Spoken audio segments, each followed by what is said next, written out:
Greetings brothers, this is Rostam and today we are having a 2v2 on Desert Showdown.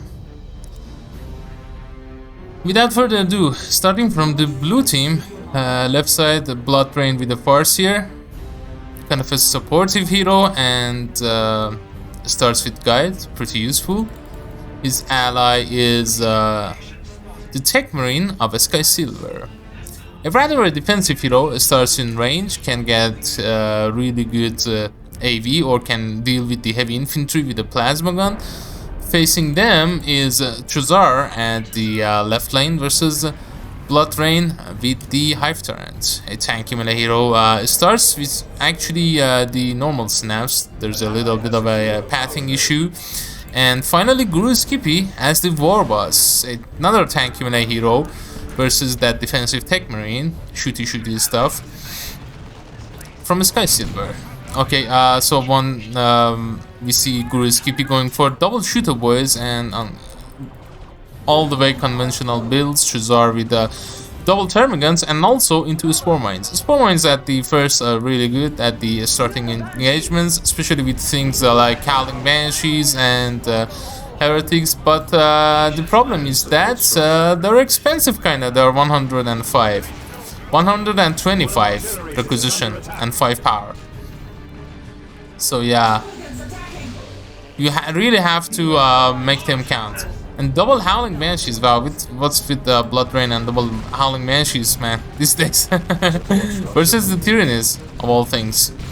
Tyrannies, though, especially the Hive Turrets, have a good counter, namely Spore Mines and Hive Turrets with the Rending Talons, which is pretty cheap as well, and also Bob Strangler Warriors.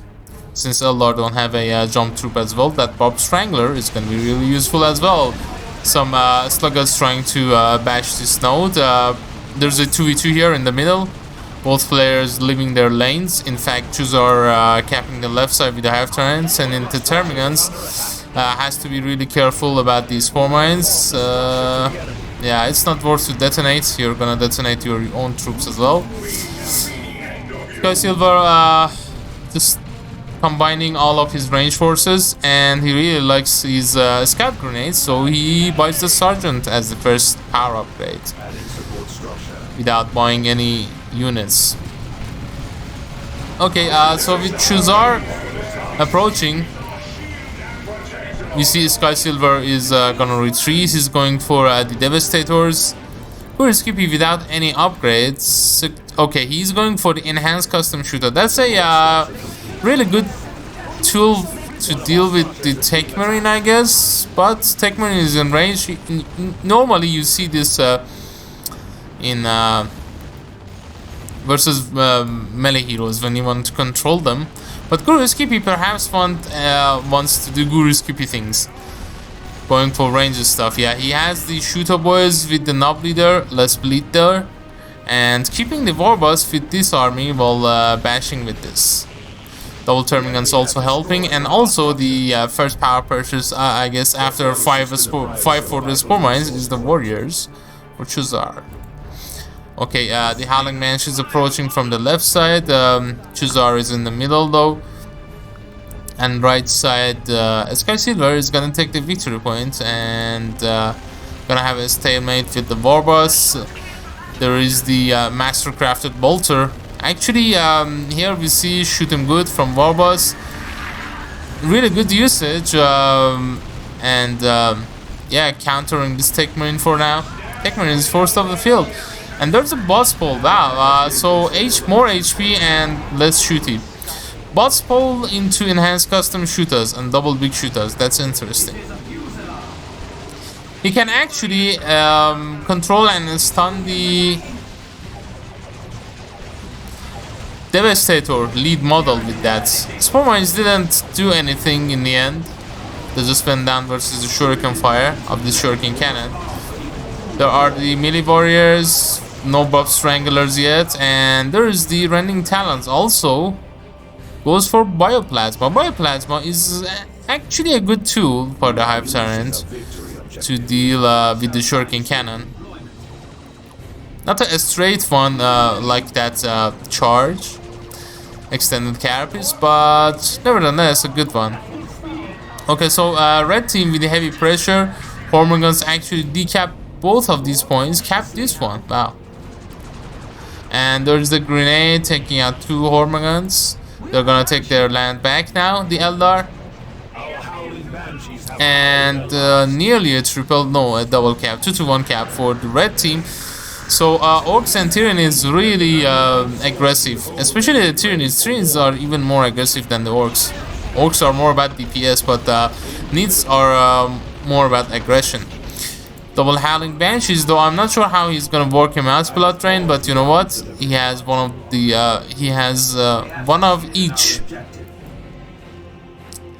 Howling Banshee aspect of strength and aspect of fleetness. Usually aspect of fleetness works versus the Howling Banshees. You do not need the strength, because in tier 2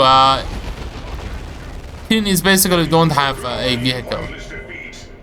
Only the Tyrant card and only when he's in shield wall. But yeah, Warboss is gonna go and crush the cover there, that little card or wagon or whatever that was.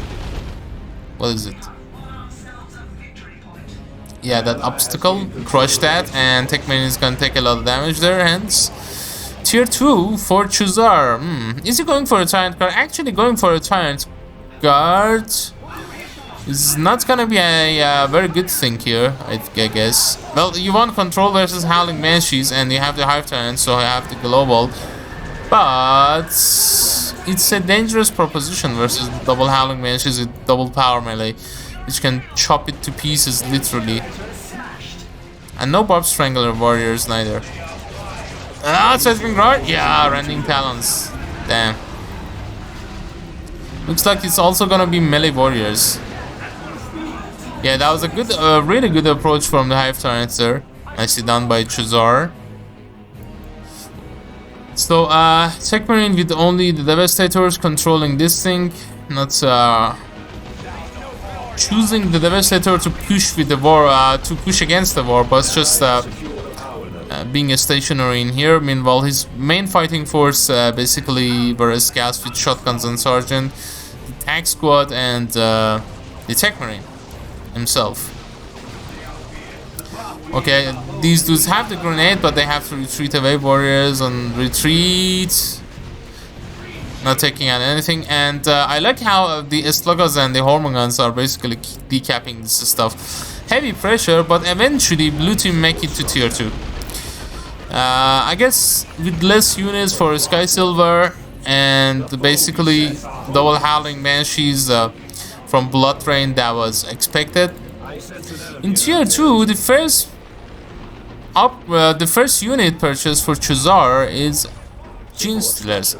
Well, I'm not that experienced. I don't know Tyranids that much, but I know that I don't know Gene Stealers. I guess he wants melee snaps. Another useless spawn mines, unfortunately. This Bioplasma didn't land well, didn't attack the Guardian weapon team itself. And Howling Banshees have to retreat away after war shouting. They lose a lot of models though, 3 models for retreating. Shooter boys and tactical marines in a cover range fight is actually really silly. Let fly didn't land. If they attack the warriors, these Howling Banshees, these warriors are gonna be screwed. They're gonna do Synapse Backlash onto all of these little Tyranids there. But yeah, in tier 2 approaching and with the Exarch leaders, Howling Banshees really rip through this army. I guess Gene Stealers do have a good melee skill with melee warriors, if he hasn't got one yet. It is good versus the Howling Banshees, but really tricky. You know what? I'd rather get a Zone Thrope, perhaps, and a Barb Strangler Warrior to control the Howling Banshees. I know I'm not a Nid player, I don't know much about them, but yeah. Depth Threat in tier 2 for GuruSkippy, only with upgraded shooters and that's enhanced custom shooter and boss pole. Howling Banshees on the right side. And look at that, Skysilver with double plasma cannons. There's the orbs of the Omnissa. He retreats away. Well done by GuruSkippy to recognize that orb coming. Double P-devs there. And tier 3 for Chuzar, but he has problem versus this Shuriken cannon. He has problems versus that. And Gene Stealers didn't do that much in tier 2. I don't know, they didn't do that much. These warriors are still in their default form. Yeah, really ineffective. These Howling Banshees have more XP. Level 2 Farseer as well with the Ruin Armor, the Psychic Storm, Sucky Storm. Spirit Stones as well. Farseer goes Saki.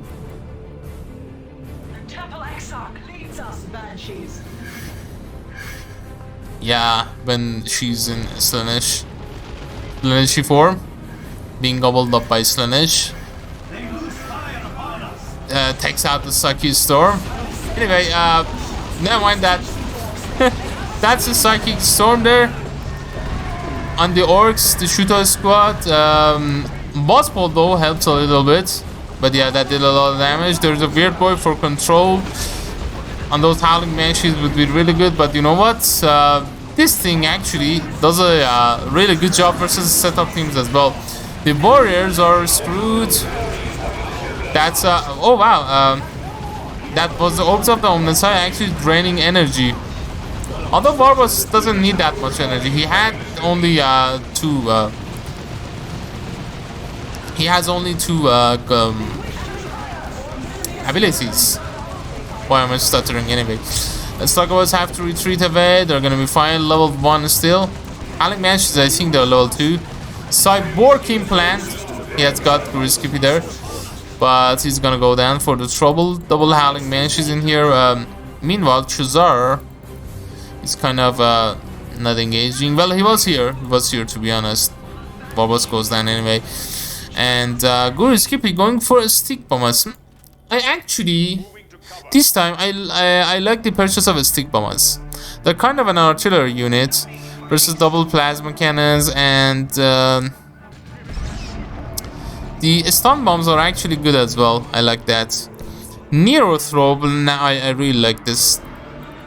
And there are gonna be melee warriors, yeah, good with Gene Stealers combined. Autark drop. Okay, nice dodge there by Chuzar. Heavy pressure from the red side. They gain the ground. The VPs are 369 to 200. Nice plasma cannon shot. Wow. The shooter boy is leveled up though. Because I think a couple of Howling Banshees died, or rather a Stengar veteran. With this I honor the subtlety of Corandris. The other dude says Janezar.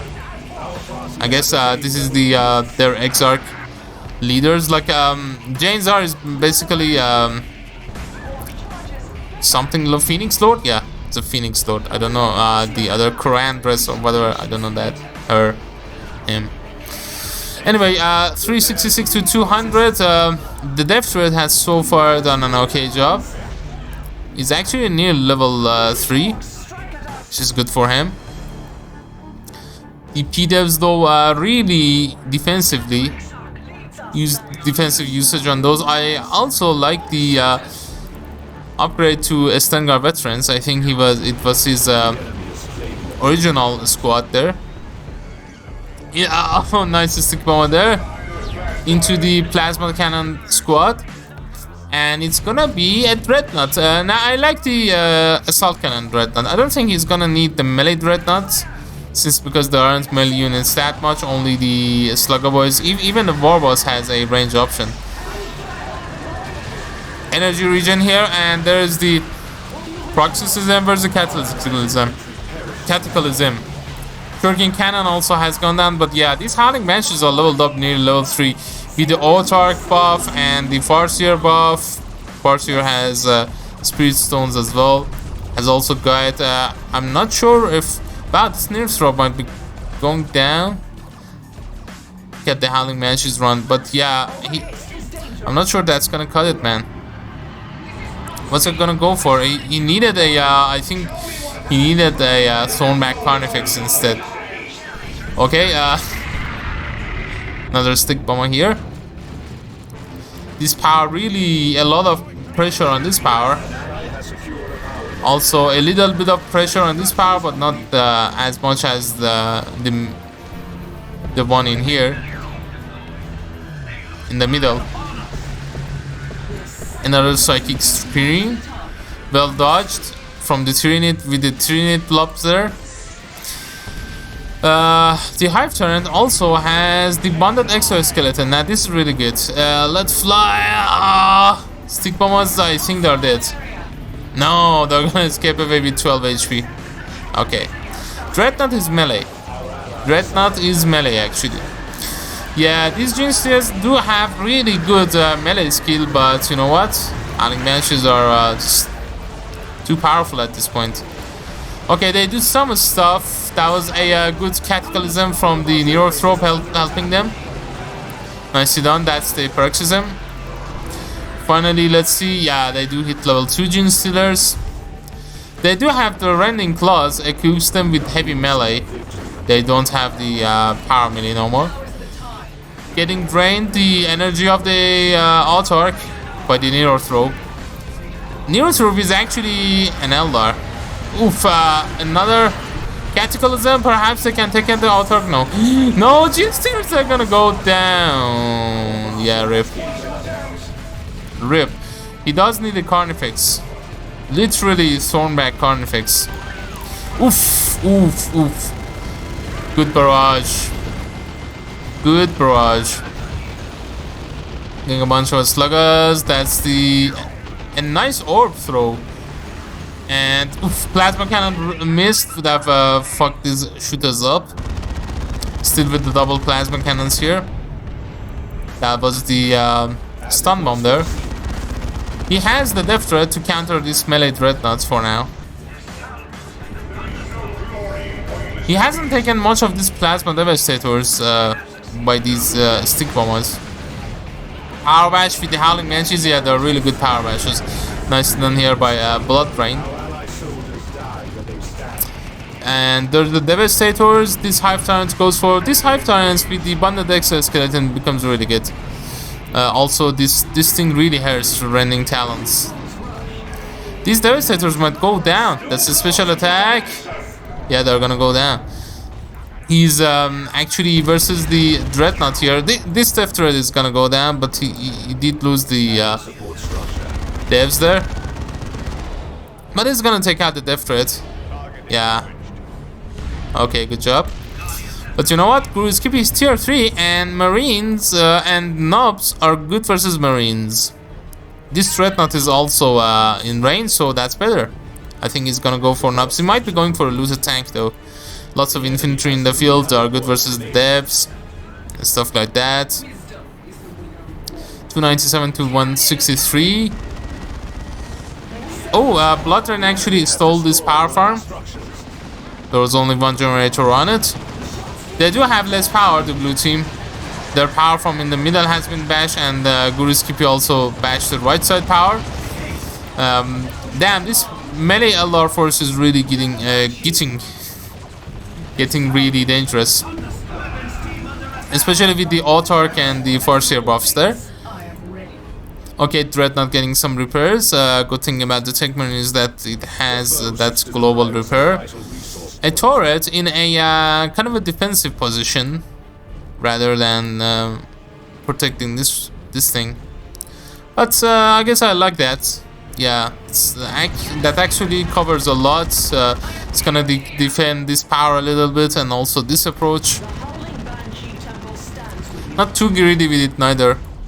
And there's also plasma cannons. Okay, that's a good defensive position. There's also a guardian weapon team, so heavily defensive options here. Although the Howling Banshees are offensive.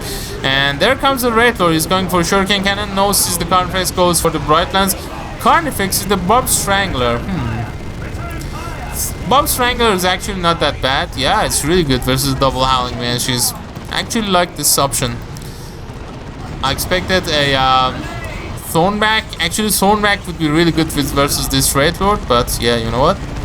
There might have been a Brightlands as well. In fact, there is Brightlands and Brightlands Wraith Lord. Chuzar instantly going for the Venom Brood. Getting really greedy with the Wraith Lord, should be really careful. Venom Brood can hit the field at any given moment. GuruSkippy's stuff is forced to the field as well. Yeah, just backs down the Wraith Lord. These warriors have heavy melee, but versus Wraith Lord they're no match. Okay, there's the Dreadnought approaching forward.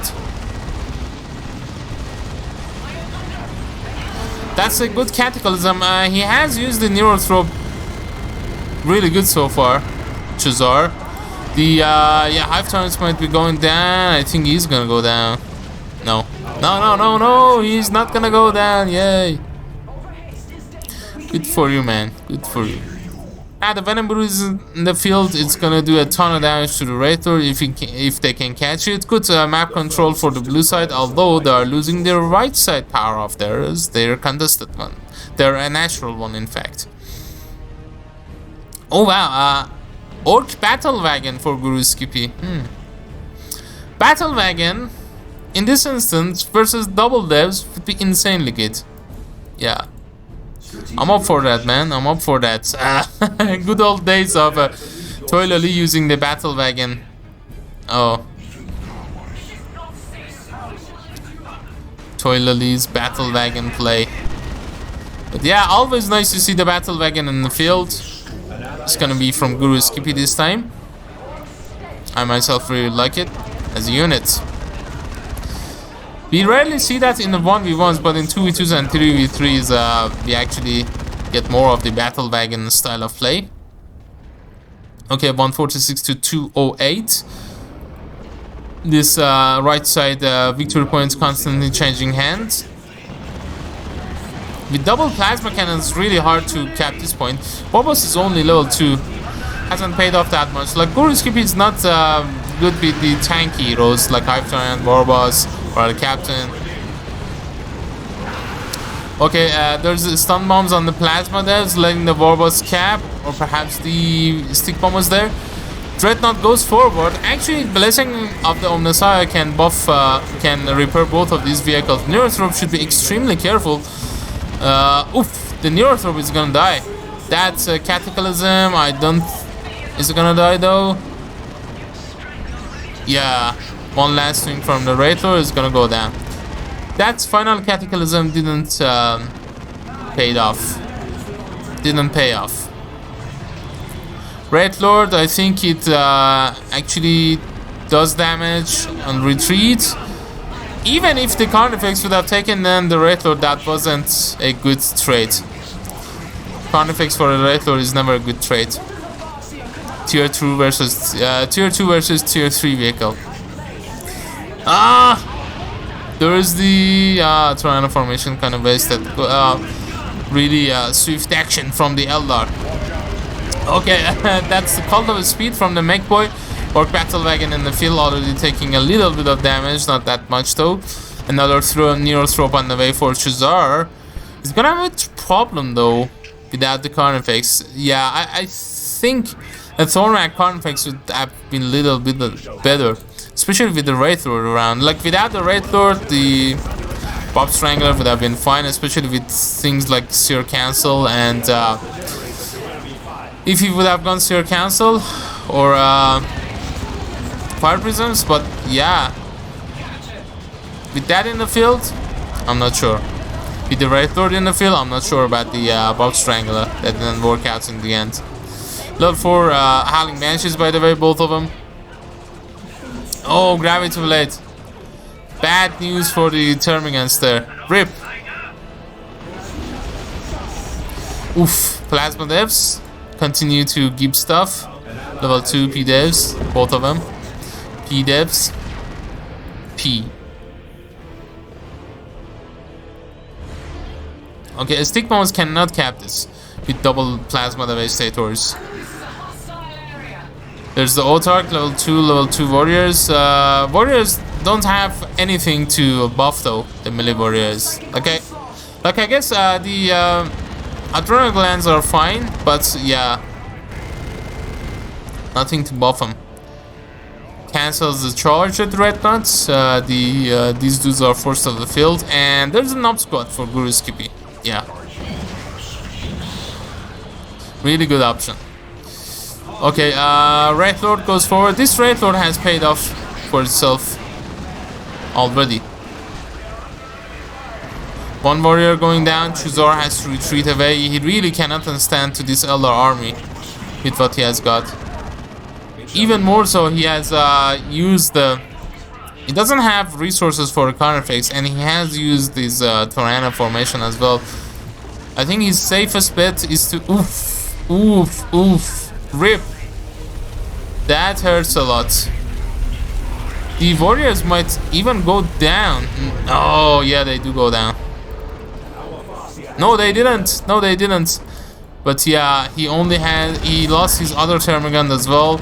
And late game Termagants actually become useful. There's the without number, I think. No. Nothing came to the field. There's the rocks. Where's the rocks? Oh, into the PDEV blob. Damn it, I didn't see that. But he got rid of the turrets, he got rid of the PDEVs, and everything in retreated for Skysilver. Now he's going after Eldar stuff, and there's gonna be double Bright Lances.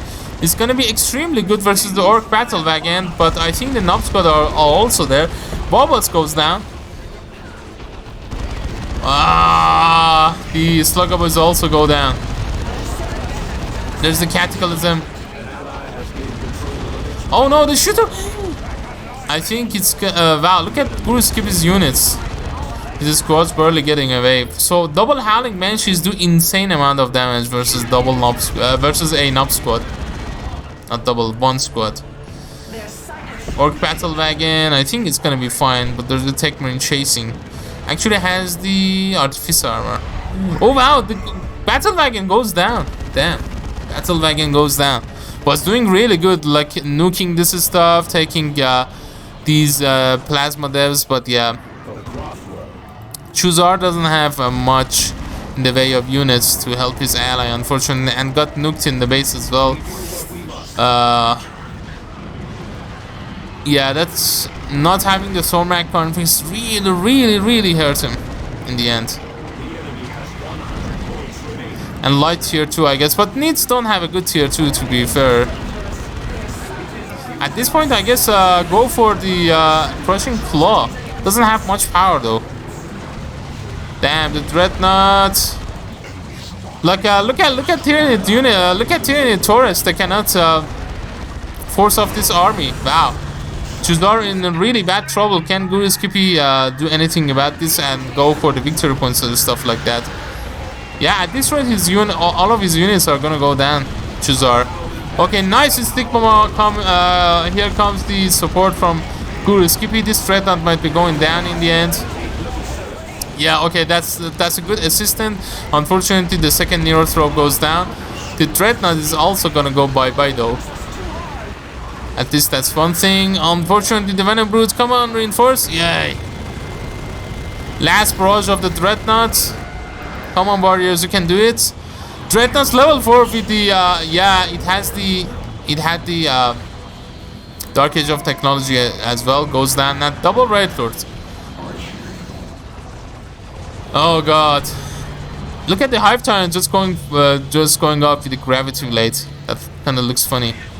55 to 92, and Ring Around the Rosie versus the Wraith Lord and these lone Venom Brutes remaining. He's not even reinforcing the Venom Brutes. What's happening? I think he has given up. Yeah, the red team finally give up. It was kind of over a couple of seconds ago, but yeah, eventually they give up. GG.